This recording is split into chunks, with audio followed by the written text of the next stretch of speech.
성도님들 안녕하십니까? 오늘 함께 살펴볼 말씀은 사무엘상 25장입니다.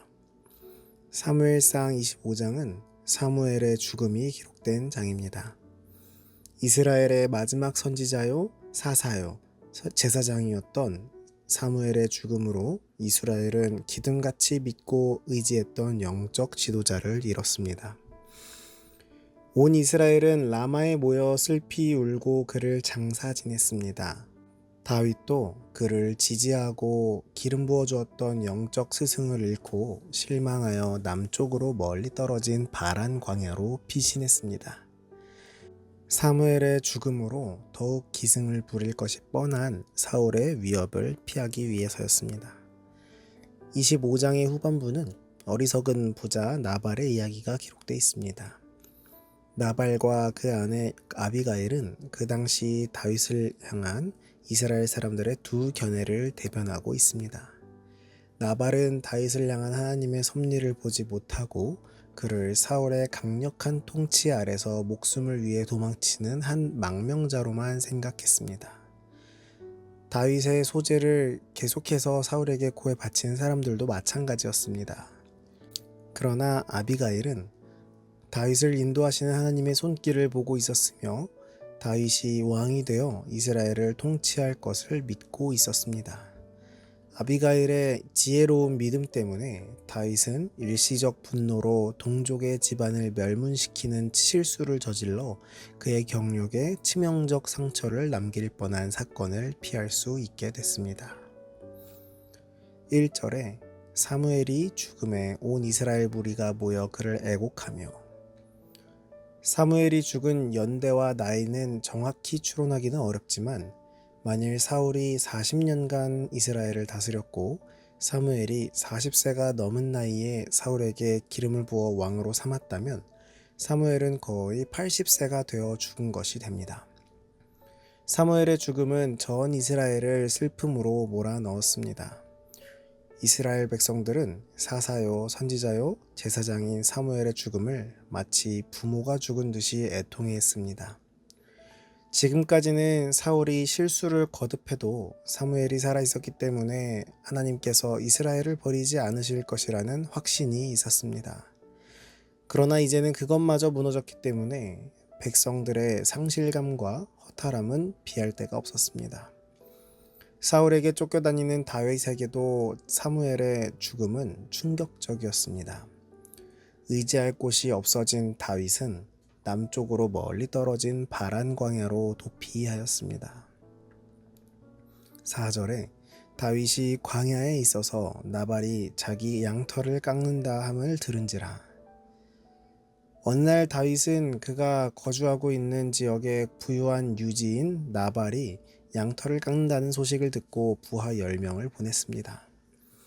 양털을 깎는 날은 유목민에게는 어떤 날이었습니까? 가장 큰 축제일이었습니다.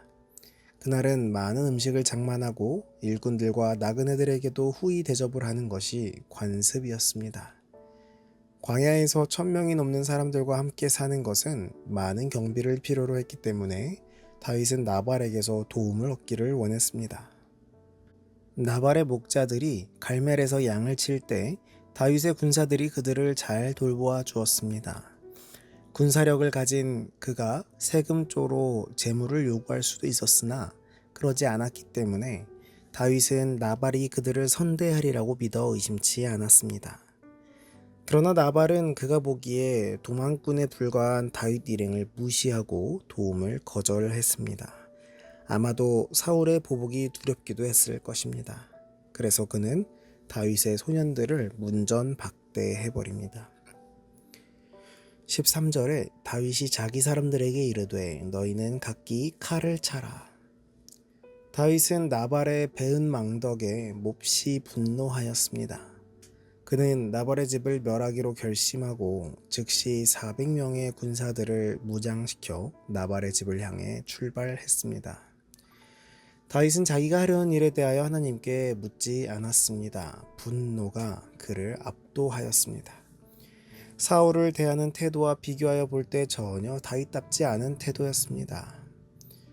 하나님께 묻지 않고 분노에 차버린 다윗은 앞서 사울을 엔게디 황무지에서 살려준 다윗과는 분명히 다른 태도였습니다. 우리가 하나님께 묻지 않을 때, 분노라는 감정이 우리 가운데 있을 때 우리가 얼마나 조심해야 하는지, 무너지기 쉬운지를 다윗의 모습을 통해 살펴볼 수 있습니다.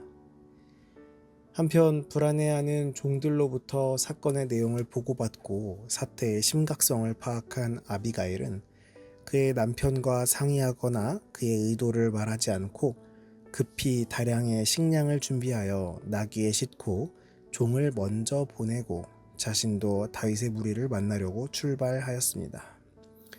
20절에 아비가일이 나귀를 타고 산 유벽한 곳으로 쫓아 내려가더니 다윗과 그의 사람들이 자기에게로 마주 내려오는 것을 만나니라. 하나님께서는 다윗이 그의 일생의 짐이 될 잘못을 저지르는 것을 막아주셨습니다. 만일 다윗을 막지 않으셨다면 이 사건은 사람들의 마음속에 다윗이 그들의 미래의 왕으로 적합한지에 대해 심각한 의문을 불러일으켰을 것입니다.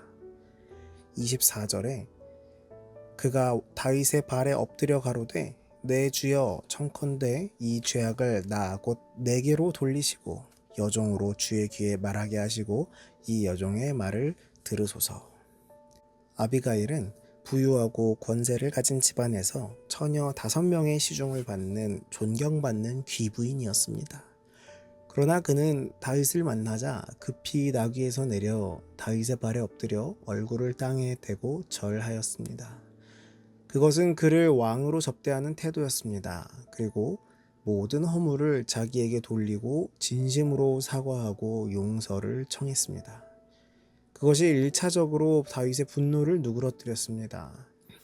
아비가일은 자기 남편이 불량하고 미련해서 그런 것이지 의도적으로 다윗을 무시한 것이 아니라는 점을 강조해서 다윗의 자존심을 살려주었습니다.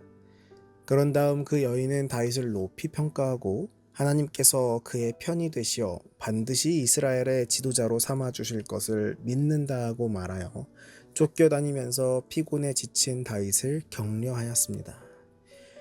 다윗의 마음이 다 풀어진 후에 비로소 현명한 이 여인은 다윗이 하려고 한 일의 결과가 어떻게 될 것인지를 다윗이 깨닫도록 했습니다. 무력으로 양민의 피를 흘려 재물을 빼앗은 일은 두고두고 다윗에게 양심의 가책을 가져오는 것은 물론 그의 적들의 비난을 피할 수 없을 것이었습니다. 다윗은 아비가일의 지혜에 탄복하였습니다. 아비가일의 이 지혜 가운데에는 우리가 배울 것이 정말 많습니다. 사람을 설득시키는 방법의 원칙들과 행복한 가정을 만들기 위해 남편이 아내에게, 아내가 남편에게 해야 하는 태도의 원칙들을 우리는 살펴볼 수가 있습니다.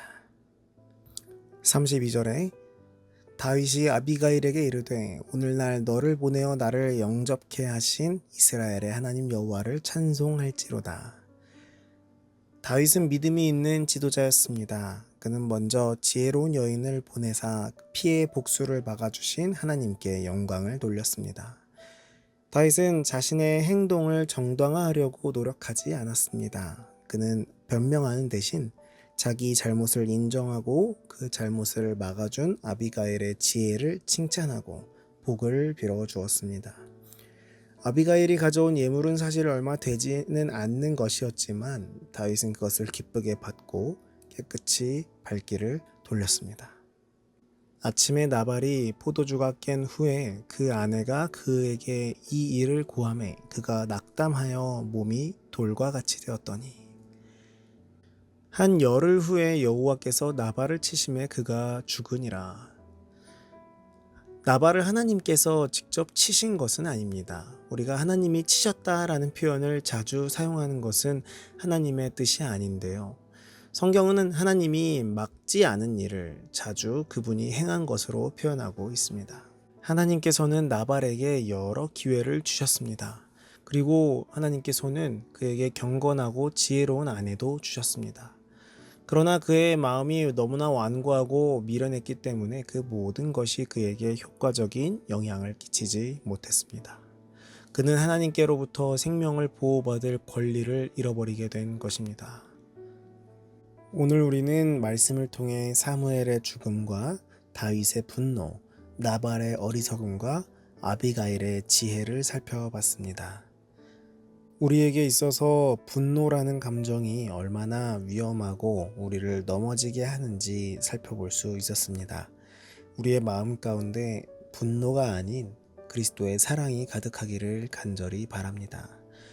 뿐만 아니라 아비가일의 모습을 통하여 분노한 자들에게 어떻게 지혜롭게 다가갈 수 있는지, 어떻게 연합을 이뤄낼 수 있는지를 살펴볼 수 있었습니다.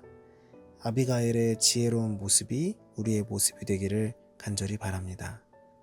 마음을 부드럽게 하는 지혜를 주님께 구하고 우리의 모든 인생의 대소사를 주님께 맡기는 우리 모두가 되기를 간절히 바라면서 아침 말씀을 마치도록 하겠습니다. 오늘은 청년반의 홍민희 청년을 위해 기도하도록 하겠습니다. 하늘에 계신 아버지, 오늘 이렇게 우리에게 말씀으로 아침을 시작할 수 있도록 인도하심에 감사합니다. 주님, 오늘은 홍민희 청년을 위해 기도합니다. 아직 신앙을 받아들이는 단계에 있고 자라나는 단계에 있습니다. 주님, 그의 마음 가운데 믿음을 허락하여 주시옵고 여러 상황들이 아직 신앙을 받아들이기에 어려운 부분들이 있지만 그런 모든 상황들까지 주님께서 인도하실 줄을 믿고 감사드립니다. 주님, 함께하여 주시옵소서. 특별히 오늘 말씀을 통해 아비가일의 지혜, 다윗의 분노, 나발의 어리석음을 살펴봤습니다. 주님, 우리 가운데 사람의 분노를 잠재우는 지혜로운 말과 마음을 허락하여 주시옵고 그리스도의 사랑을 구하는 지혜로운 마음을 허락하여 주시옵소서. 오늘 하루도 주님께 온전히 맡겨오며 예수님 이름으로 기도합니다. 아멘.